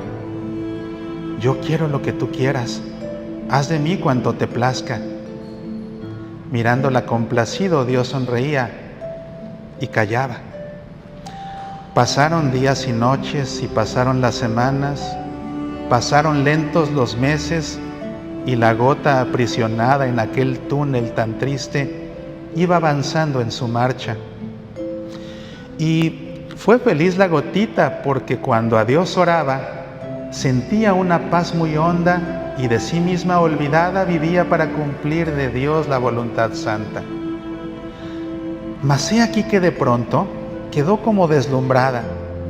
Había vuelto a la luz y se encontró colocada en una linda jarrita que una monjita descalza depositó con amor sobre el ara consagrada. Presa de dulce emoción, la pobre gota temblaba, diciendo: yo no soy digna de vivir en esta casa, que es la casa de mi Dios y de sus esposas castas. El Señor, que la vio humilde, sonreía y se acercaba. Empezó la Eucaristía. La gotita que admirada los ritos iba siguiendo, sintió que la trasladaban desde la bella jarrita hasta la copa dorada del cáliz de salvación, y con el vino mezclada, en puro arrobo de amor repetía su plegaria: Señor, que se cumpla en mí siempre tu voluntad santa. Y sonreía el Señor, sonreía y se acercaba. Llegado ya el gran momento, resonaron las palabras más sublimes que en la tierra pudieron ser pronunciadas. Y el altar se hizo Belén, y el vino y la hostia santa. ¿Y qué fue de la gotita? Feliz gotita de agua. Sintió el abrazo divino que hacia sí la arrebataba, mientras por última vez mansamente suspiraba: Señor, que se cumpla en mí siempre tu voluntad santa. Y al escucharla su Dios sonreía y la besaba con un beso tan ardiente que el todo absorbió a la nada, y en la sangre de Jesús la dejó transustanciada. Esta es la pequeña historia de una gotita de agua que quiso siempre cumplir de Dios la voluntad santa. Y esa gotita es la vida de cada uno de nosotros. Si nos esforzamos en cumplir de Dios su voluntad santa, ya sea en la montaña o en el túnel más oscuro, y si sabemos ofrecerle a Dios nuestra vida en sacrificio, nos pasará lo que es la gotita, porque Cristo aceptará nuestra ofrenda para transformarla en Él mismo.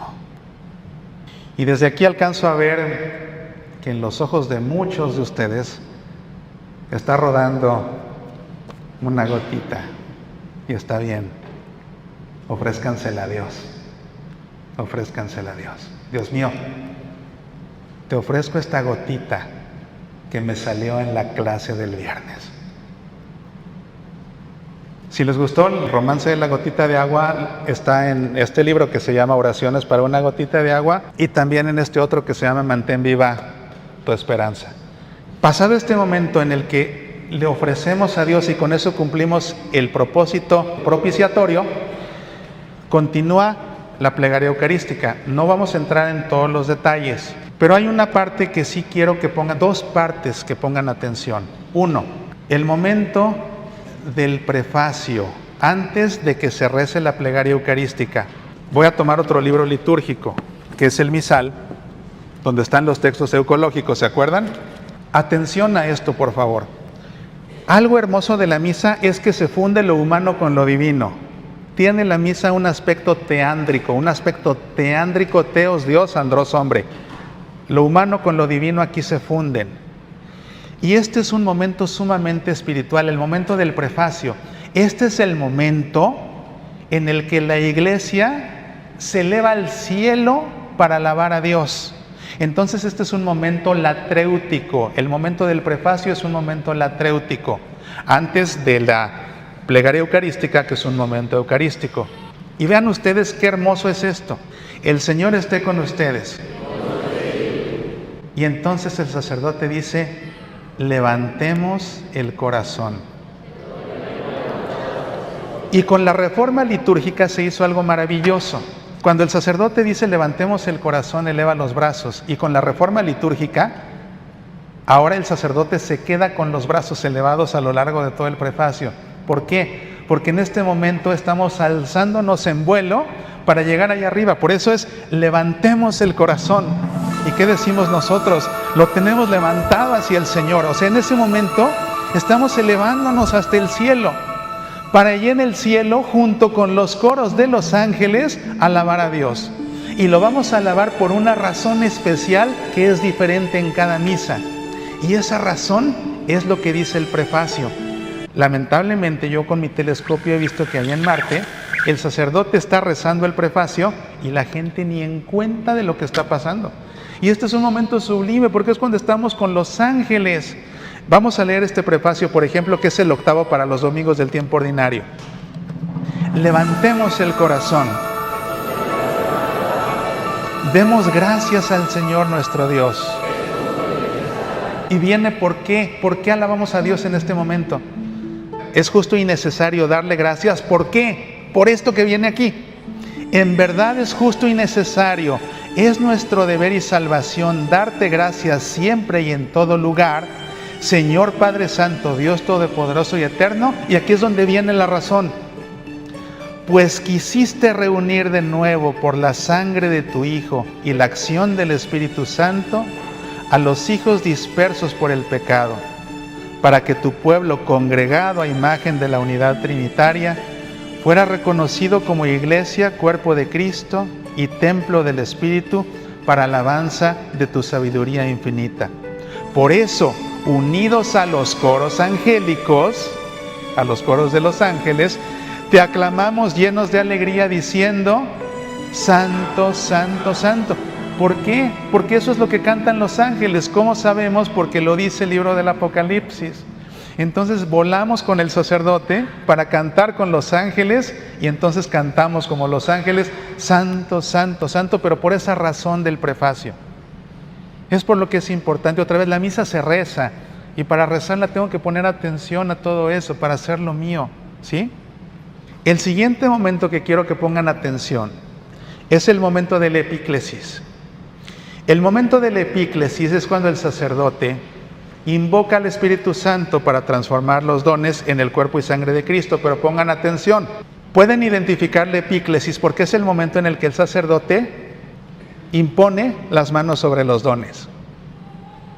Y en ese momento que impone las manos sobre los dones, el sacerdote le pide a Dios Padre que envíe a Dios Espíritu Santo a que transforme el pan y el vino en el cuerpo y la sangre de Dios Hijo. ¿Se fijan? Dios Padre envía a Dios Espíritu Santo a que transforme el pan y vino en cuerpo y sangre de Dios Hijo. O sea, en el momento del epíclesis estamos ante Dios Trino que se nos manifiesta. Ese momento representa una teofanía eucarística en que Dios Trino está presente. Por eso en ese momento nos arrodillamos. La Iglesia de Estados Unidos hace muchos años pidió a Roma un permiso especial para que en la Iglesia de Estados Unidos nos pongamos de rodillas a lo largo de toda la plegaria eucarística. Afuera de Estados Unidos, la práctica común es que nos ponemos de rodillas justamente en el momento del epíclesis. En el instante que el sacerdote impone las manos, en ese instante caemos de rodillas. Caemos de rodillas porque es el momento en que se nos manifiesta Dios Padre, Dios Hijo y Dios Espíritu Santo. ¿Ven? Permanecemos de rodillas y después de la consagración afuera de Estados Unidos nos ponemos de pie.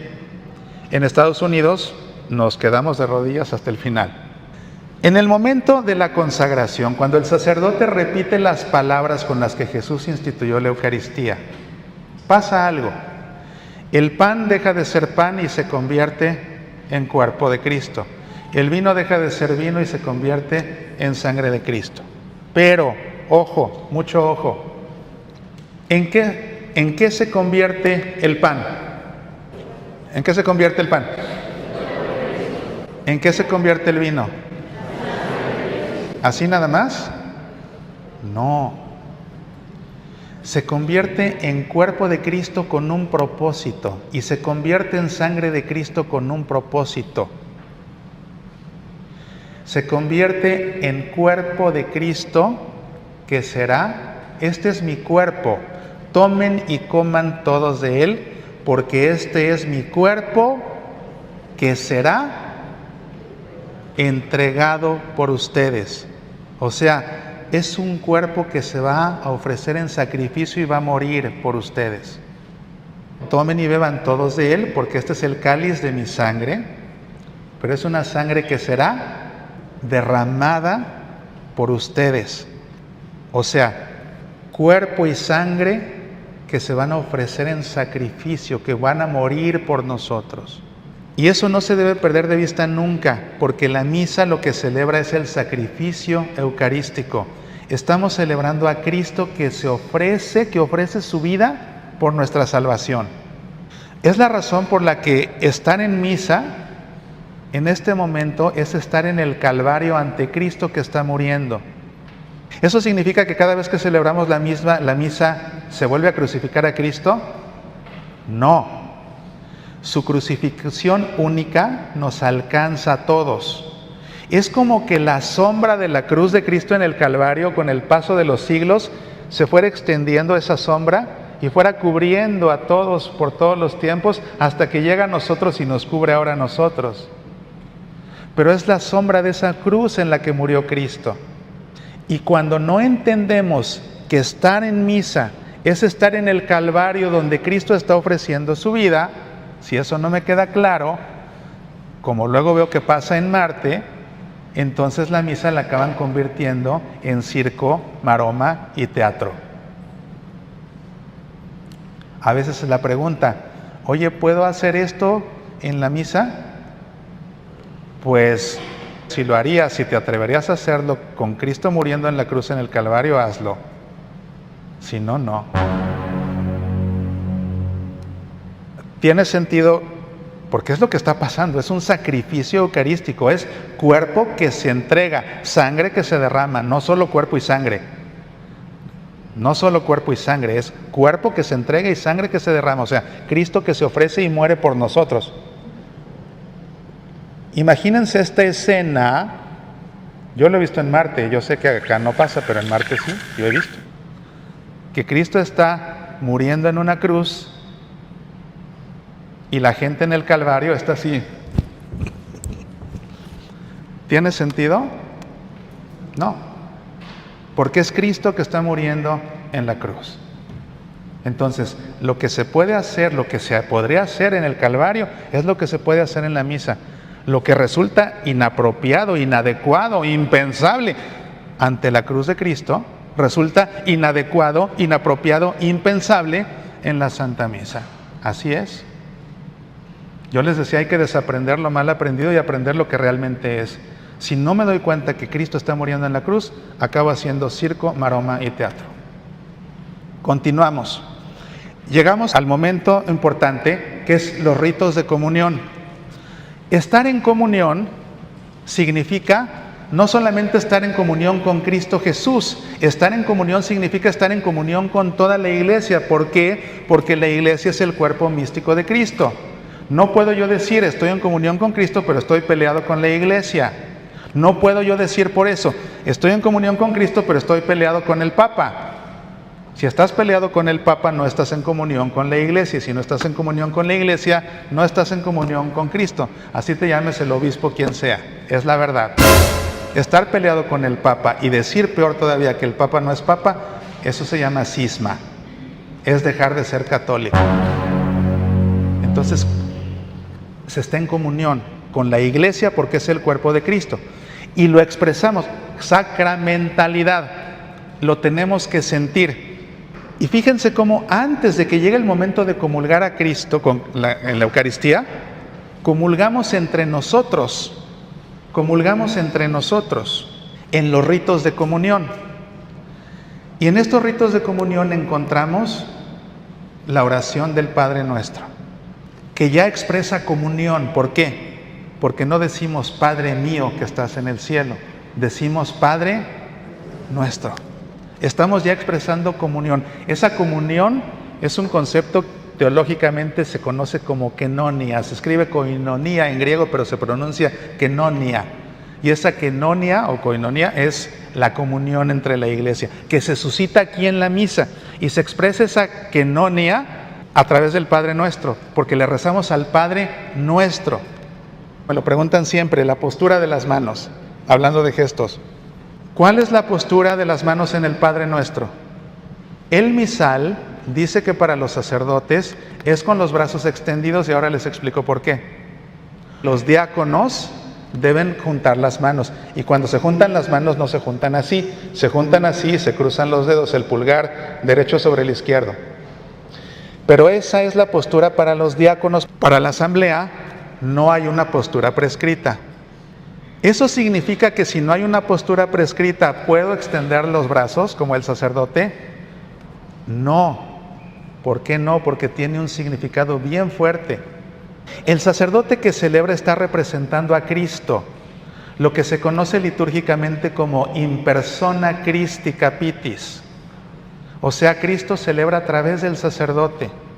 Cuando el sacerdote extiende los brazos para rezar el Padre Nuestro, es porque está representando a Cristo, que en este momento está ofreciéndose en sacrificio a su Padre. Entonces, simbólicamente, en este momento, ¿dónde está Cristo? En la cruz. Y cuando Cristo está en la cruz, ¿cómo tiene los brazos? Extendidos. Y cuando está muriendo en la cruz, está ofreciendo a su Padre el sacrificio por excelencia, que es su propia vida. De manera que al momento de ofrecer su propia vida, en el sacrificio por excelencia, todo lo que le pida a su Padre va a ser escuchado y atendido. Por eso en ese momento el sacerdote extiende los brazos como Cristo crucificado, porque es Cristo crucificado rezando al Padre Nuestro que está en el cielo para que nos conceda las 7 peticiones que le hacemos a través del Padre Nuestro. Es por lo que los brazos extendidos en el Padre Nuestro son una postura exclusivamente sacerdotal. El diácono forzosamente las manos juntas. Nosotros los fieles, pues podemos juntar las manos si quieren, o se pueden quedar en posición de firmes ya, también. No hay una postura. Es como cuando luego hay peleas muy acaloradas. Es que entonces, ¿cuál es la postura para el Padre Nuestro? Y yo les contesto, ¿y cuál es la postura para cuando rezas el credo? Tampoco hay una postura. ¿Cuál es la postura para cuando rezas la oración colecta? Tampoco hay una postura. O para la oración sobre las ofrendas, o la oración después de la comunión. No hay una postura. Entonces calma, no te azotes. Tampoco para esas hay postura, pero eso sí, no las extiendas, porque ese es el significado sacerdotal. Después del Padre Nuestro viene el rito de la paz. Sacramentalidad, hay que sentir. Y vean lo que pasa cuando vean hasta dónde se pueden distorsionar las cosas. Una manera de expresar nuestra comunión entre todos es sintiéndola, no nada más de palabras, sino sintiéndola. Entonces, en el rito de la paz, el sacerdote dice que la paz sea con ustedes y con tu espíritu. Ahí se celebró el rito de la paz. Pero después el sacerdote nos invita a darnos fraternalmente un saludo de paz. ¿Puedes venir, por favor? Adelante. ¿Cómo te llamas? Irma. Irma. Atención. Rito de la paz. Dense fraternalmente un saludo de paz. Es un gesto litúrgico, por tanto está normado por la Iglesia.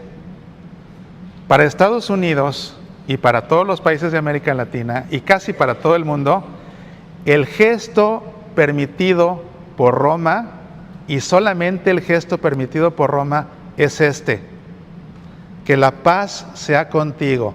Y la fórmula, lo que digo es que la paz sea contigo. No es la paz, no, es que la paz sea contigo. Y tú me dices lo mismo, que al mismo tiempo, que la paz sea contigo. Pero este es el saludo de paz permitido. Con la pandemia y por falta de formación litúrgica, esto se distorsionó hasta abusos que ahorita van a ver lo que acaba pasando. Gracias, Irma. Para no tocarnos, porque a la gente le dio miedo tocarse, con justa razón, nos podíamos contagiar, es una realidad. Entonces, pues para no tocarnos, vamos a inventar nuestro propio saludo de paz, con el codo, que se ve ridículo, con el codo, que la paz sea contigo, ¿no?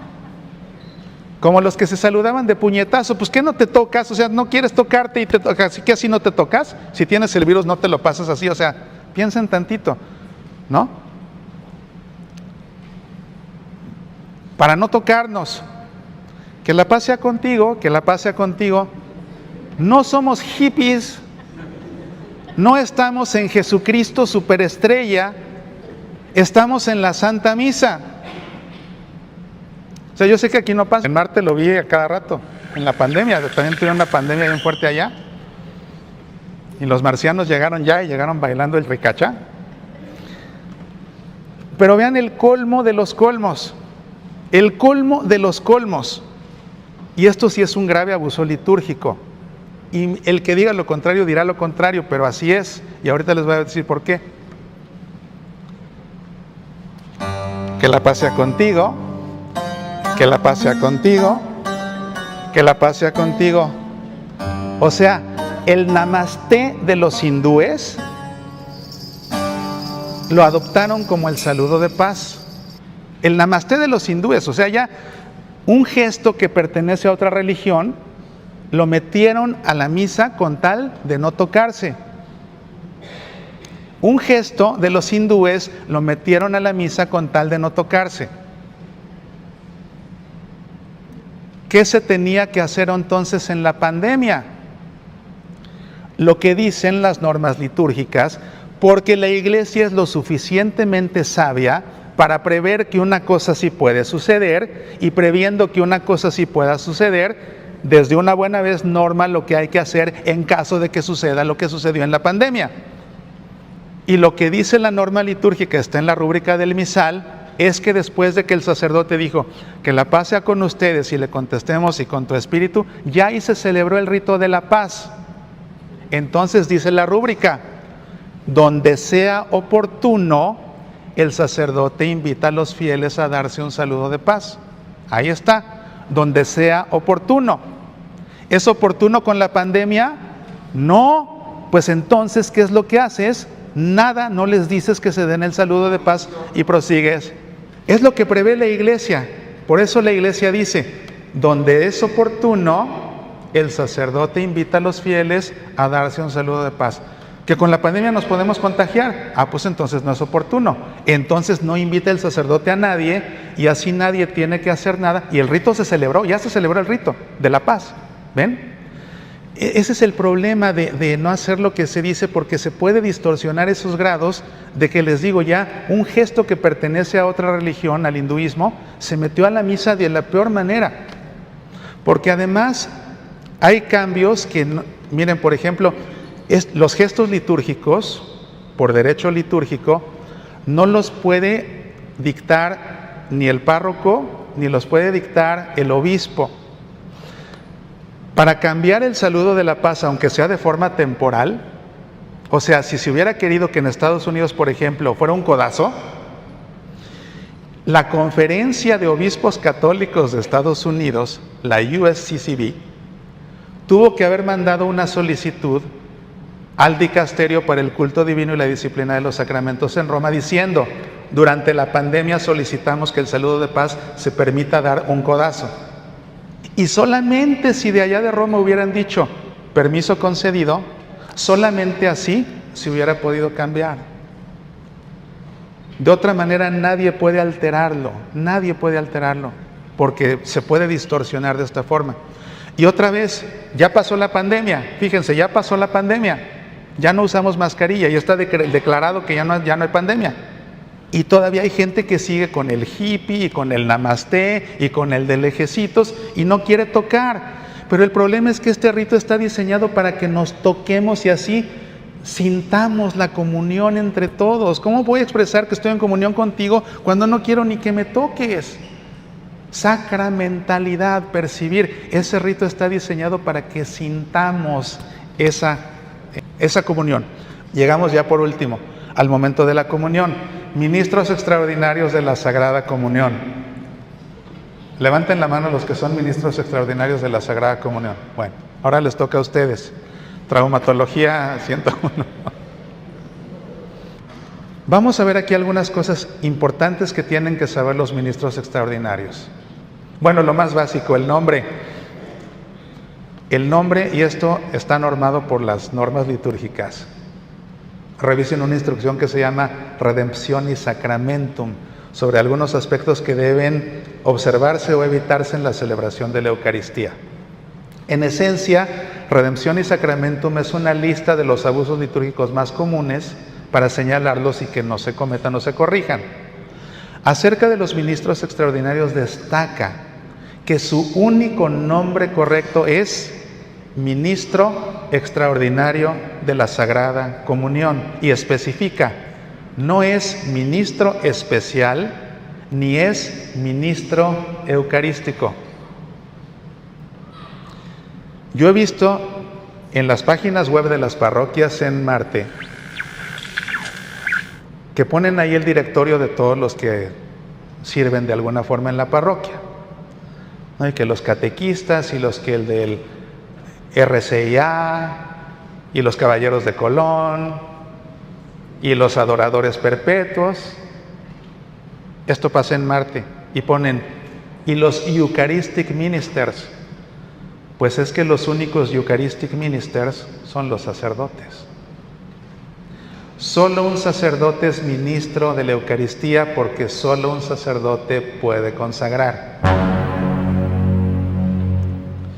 El que ayuda de forma extraordinaria al sacerdote a dar la comunión porque él no puede solo, ese se llama ministro extraordinario de la Sagrada Comunión. Ni siquiera ministro extraordinario de la Eucaristía. ¿Por qué no?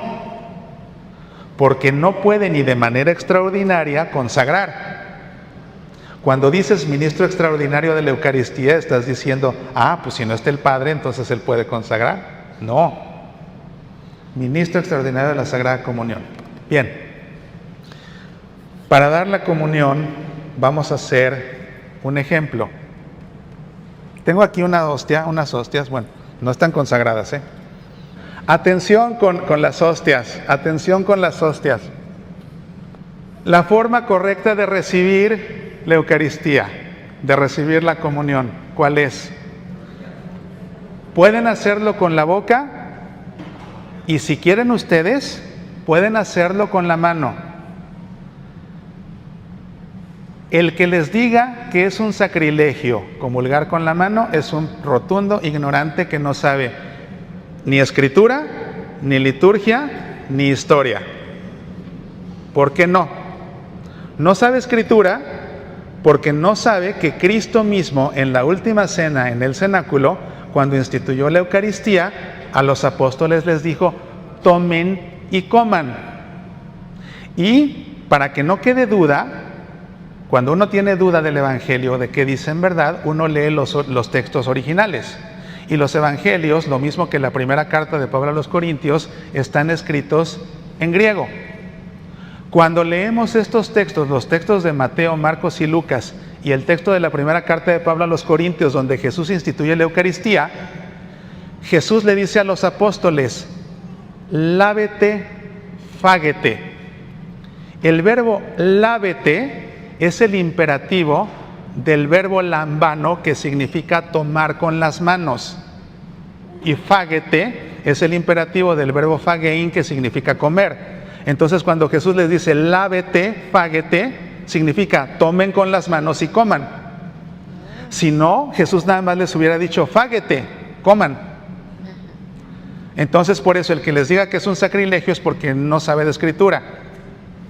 El que les diga que es un sacrilegio es porque no sabe de historia.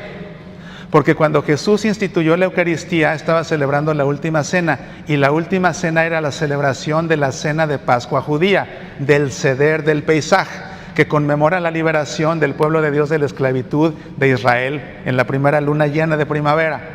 ¿Sí?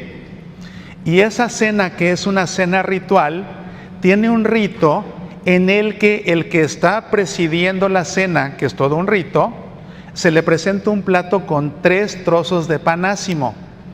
Toma el de en medio y lo bendice. Y lo bendice usando las mismas palabras que Jesús: bendito seas, Señor Dios Todopoderoso, por este pan. La cosa es que Jesús en ese momento, ese pan lo convirtió en su cuerpo. Pero Jesús estaba siguiendo ese rito. Y en la cena de Pascua judía, y de hecho se inclina, por eso el sacerdote cuando está consagrando está inclinado, diciendo las palabras de Jesús, está inclinado, porque así se hace en la cena de Pascua judía, por los siglos de los siglos así se ha hecho. Y en ese momento, ya después de que lo bendice, se levanta, lo rompe en pedacitos y a cada uno de los comensales que están en torno a la mesa le comparte un pedacito de panásimo. ¿Para qué? Para que al comerse ese pedacito de panásimo, todos coman del mismo pan, expresión de comunión. ¿Se dan cuenta? Fue lo que hizo Jesús. Y que preside el ceder del Pesach, da el trocito en la mano, como hizo Jesús. Entonces, por eso el que diga que es un sacrilegio no sabe de historia. Aparte, tampoco sabe de historia. ¿Por qué no? Porque en los primeros 9 siglos, la Iglesia únicamente dio la comunión en la mano. Y fue hasta el siglo IX cuando se cambió a darse únicamente en la boca. Hasta el siglo IX se le daba en la boca únicamente a los enfermos que estaban muy graves acá, eran los que se les daba en la boca. Hay una razón por la que se cambió en el siglo IX. La razón es que hasta el siglo IX